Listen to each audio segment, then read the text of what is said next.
ধর্মনগর নামের মধ্যে ধর্ম শব্দটি থাকায় সাধারণ বিশ্বাস হলো এই নামটি রাজা ধর্মমাণিক্যের নাম থেকে এসেছে এবং অনেকেই মনে করেন এটি তার রাজধানী ছিল। কিন্তু এই ধারণা কি সত্যিই সঠিক, নাকি ইতিহাসের ভেতরে লুকিয়ে আছে বড় ধরনের অসঙ্গতি? আজ আমরা খুঁজব ধর্মনগর নামের সেই ইতিহাস, যেখানে ইতিহাস, প্রমাণ আর বাস্তবতা একে অপরের সঙ্গে সংঘর্ষে লিপ্ত হতে বাধ্য। তাহলে আর দেরি না করে শুরু করা যাক। Welcome to my channel history IQ. ত্রিপুরার স্থান নাম, আজকের উপস্থাপনা ধর্মনগর। ধর্মনগর নামটা সম্বন্ধে সাধারণ বিশ্বাস এই যে রাজা ধর্মমাণিক্যের নাম অনুসারে এই নাম হয়েছে। এখানে নাকি রাজা প্রথম ধর্মমাণিক্যের রাজধানী ছিল। রাজমালায় ধর্মনগরের উল্লেখ পাওয়া যায়। প্রথম লহরে যখন রাজা ডাঙ্গরফা তার রাজ্য বিভাজনের সময় তার চতুর্থ পুত্রকে ধর্মনগর অঞ্চলটি প্রদান করেন। যে পুত্রকে তিনি ধর্মনগর অঞ্চলটি প্রদান করেছিলেন তার নাম জানা যায় না। এরপর রাজমালার দ্বিতীয় লহরে বিজয়মাণিক্য খণ্ডে ধর্মনগরের উল্লেখ পাওয়া যায়। কি উল্লেখ আছে এখানে? বাংলাদেশ লইয়া ধর্মনগর আইসে হরগরি পুজিল কামনা বিশেষে। এরকম আরও একটি রাজমালার দ্বিতীয় লহরে মধ্যমণিতে টিকাকার কালীপ্রসন্ন সেন লিখেছেন এটি রাজাবাবুর বাড়িতে রক্ষিত ছিল। এই রাজাবাবু কে ছিলেন তার পরিচয় দেওয়া হয়নি। ধর্মনগরের উল্লেখ পাওয়া যায়, ধর্মনগরের কথা শুনো নৃপমণি, ধর্মের বসতি স্থান হেন অনুমানী। এছাড়াও কৃষ্ণমালা গ্রন্থে ধর্মনগরের উল্লেখ পাওয়া যায়। শমশের গাজীর শাসনকালে রাজধানী উদয়পুর থেকে স্বেচ্ছা নির্বাসিত যুবরাজ কৃষ্ণমণি কৈলাসরে আশ্রয় নেন। সেখানে শমশের গাজীর চক্রান্তে আক্রান্ত হয়ে যুবরাজ কৃষ্ণমণি পরিবারের সুরক্ষার জন্য পর্বত লঙ্ঘন করে ধর্মনগরে যাবার ব্যবস্থা করেন। এখানে উল্লেখ আছে, বিলম্ব না করো আর লইয়া সর্বপরিবার ধর্মনগরতে যাও তুমি। সেখান থেকে কৃষ্ণমণি পাথারিয়া দেশ অর্থাৎ পাথারকান্দি হয়ে হেড়ম্ব দেশ অর্থাৎ কাছাড় রাজ্য, পাথারকান্দির আগের নাম ছিল পাথারিয়া আর কাছাড়ের নাম ছিল হেড়ম্ব দেশ, সেখানে আশ্রয় নেন। যে ধর্মমাণিক্য রাজার নাম অনুসারে ধর্মনগরের নাম হয়েছে বিষয়ে সংশয় আছে। এই ধর্মমাণিক্য ছিলেন রাজা প্রথম ধর্মমাণিক্য, অর্থাৎ 1431 থেকে 1462 পর্যন্ত।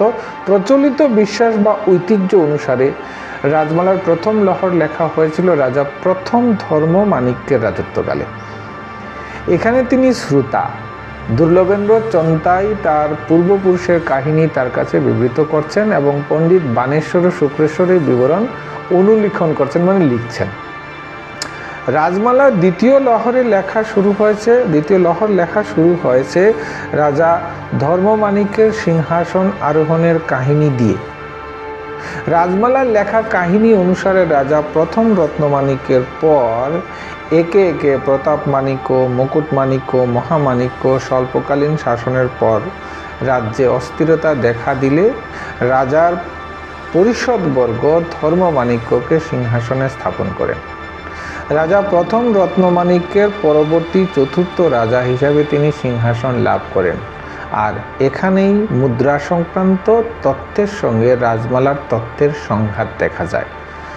ইতিহাসের ছাত্ররা জানে যে ঐতিহাসিক সাহিত্যিক উপাদান থেকে প্রাপ্ত তথ্য যতক্ষণ না প্রত্নতাত্ত্বিক উপাদানের যেমন লেখ, মুদ্রা ইত্যাদি দ্বারা সমর্থিত হচ্ছে ততক্ষণ এই লিখিত উপাদান প্রামাণ্য বা যথার্থ বলে স্বীকৃত হয় না।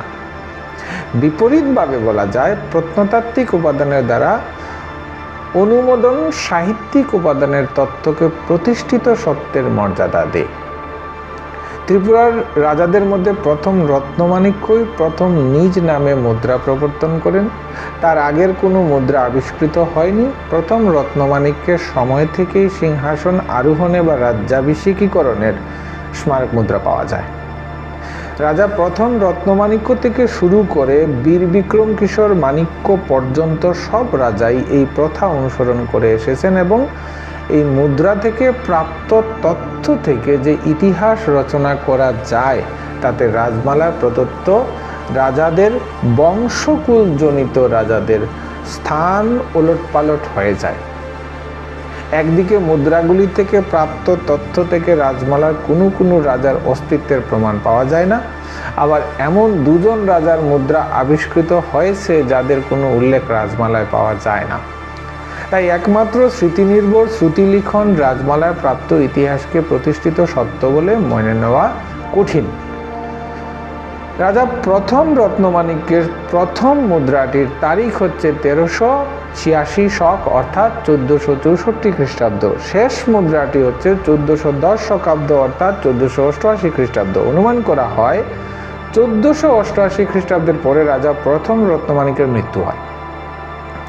পরবর্তীতে যে মুদ্রাটি পাওয়া গেছে সেটির তারিখ 1489 খ্রিস্টাব্দের।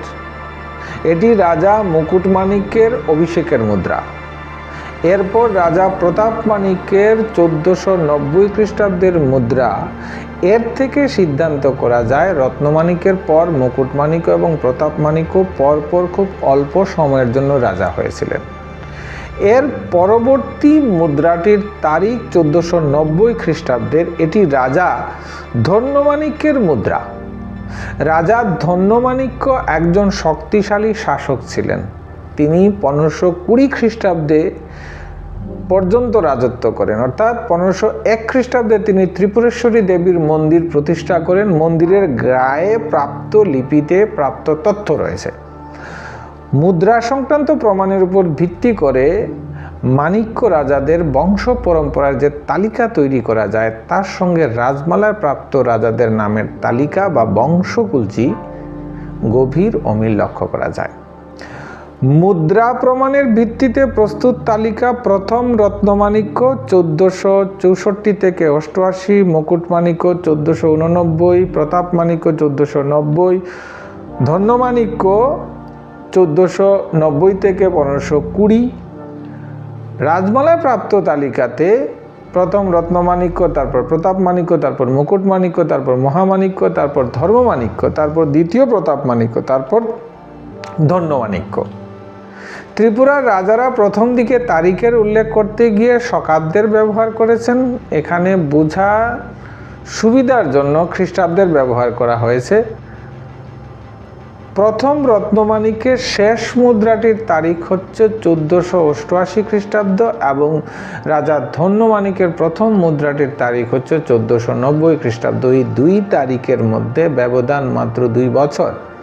আশ্চর্যের বিষয়, রাজমালার তালিকায় দেখা যায় এই দুই তারিখের অর্থাৎ 2 বছরের মধ্যে রাজা হয়েছিলেন 19তম প্রতাপমাণিক্য, মুকুটমাণিক্য, মহামাণিক্য, ধর্মমাণিক্য, দ্বিতীয় প্রতাপমাণিক্য।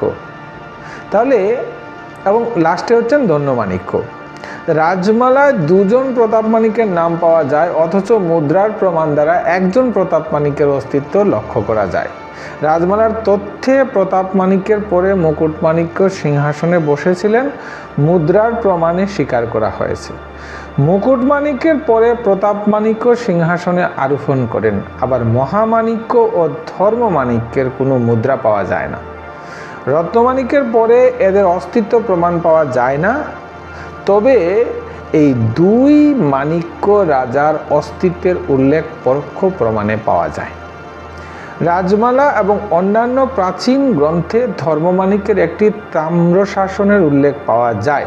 এই তাম্রশাসনটির খোঁজ পাওয়া যায় না, সম্ভবত বিনষ্ট হয়ে গেছে। এই তাম্রশাসনের উল্লেখিত ধর্মমাণিক্যের বাবার নাম মহামাণিক্য। এই তাম্রশাসনের তারিখ 1480 শকাব্দে অর্থাৎ 1458 খ্রিস্টাব্দ।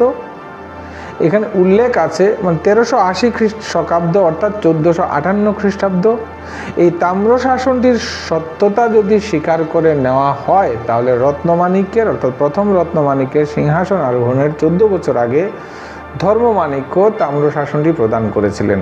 ধরে নেওয়া যেতে পারে যে পরে এই ধর্মমাণিক্যের শাসনকাল শুরু হয়েছে। নিশ্চয়ই তারও আগে তার পিতা মহামাণিক্যের শাসনকাল ছিল। 100 বছরে একটি বংশের 3 প্রজন্ম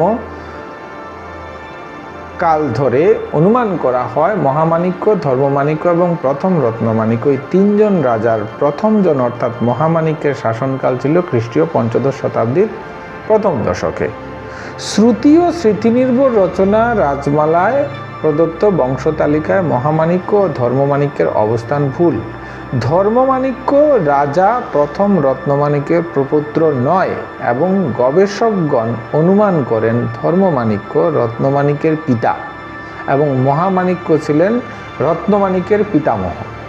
গবেষকগণ এই সিদ্ধান্তে উপনীত হয়েছেন যে রত্নফা নয় মহামাণিক্য মাণিক্য উপাধি প্রথম গ্রহণ করেছেন মহামাণিক্য, তবে প্রথম মুদ্রার প্রচলন করেন রত্নমাণিক্য। রাজমালার দ্বিতীয় লহরে লেখা আছে, অধার্মিক প্রতাপমাণিক্যকে সেনাপতিরা হত্যা করে দ্রুত কাশীতে লোক পাঠিয়ে সংসার ত্যাগী ধর্মফাকে রাঙ্গামাটিতে ফিরিয়ে এনে সিংহাসনে বসান। পড়লে মনে হয় যেন পঞ্চদশ শতাব্দীতে, আজ থেকে প্রায় 600 বছর আগে, ভারতবর্ষে অন্যান্য অঞ্চলের সঙ্গে অরণ্য পর্বত শঙ্কর রাঙ্গামাটির যোগাযোগ আধুনিক কালের মতো উন্নত ছিল, অথচ এই অন্যান্য পার্বত্য জাতিগুলিকে পরাজিত করে ত্রিপুরা রাজ্য গঠনের প্রাথমিক পর্যায়ে ছিল, রাঙ্গামাটি অঞ্চলের বাইরে বিস্তৃত হয়নি। তাই নিশ্চিতভাবে বলা যায় প্রথম ধর্মমাণিক্যের শাসনকালে ধর্মনগর কখনোই ত্রিপুরার রাজধানী ছিল না। এবার প্রশ্ন আসে, তাহলে ধর্মনগর নামটি কোন জায়গা থেকে এসছে? বস্তুত হচ্ছে ধর্মনগর নামটি বস্তুতপক্ষে কোন জায়গা থেকে এসছে এবং ধর্মনগর নামের কি ইতিহাস রয়েছে এবং কিংবদন্তি ও লোক কথার উপর ভিত্তি করে ধর্মনগর নাম হয়েছে, এটা এখনো পর্যন্ত কিছু জানা যায় না। তবে এই বিষয়ে স্পষ্ট যে ধর্মনগর শুধু একটি নাম নয়, এটা এমন একটা ইতিহাস যেখানে বিশ্বাস, গ্রন্থ আর প্রমাণ একে অপরের দ্বন্দ্বে জড়িয়ে পড়েছে। এখানে আমরা শিখি সব লেখা ইতিহাস নয়, ঐতিহাসিক সত্য নয়, সত্যকে খুঁজে নিতে হয় প্রমাণের আলোয়। তাহলে তুমি কি মনে করো ধর্মনগর সত্যিই ধর্মমাণিক্যের রাজধানী ছিল, নাকি শুধু একটি ঐতিহাসিক ভুল ধারণা? কমেন্টে জানাও এবং ধর্মনগরের ইতিহাসের অন্যান্য বিষয় জানতে অবশ্যই চ্যানেলটি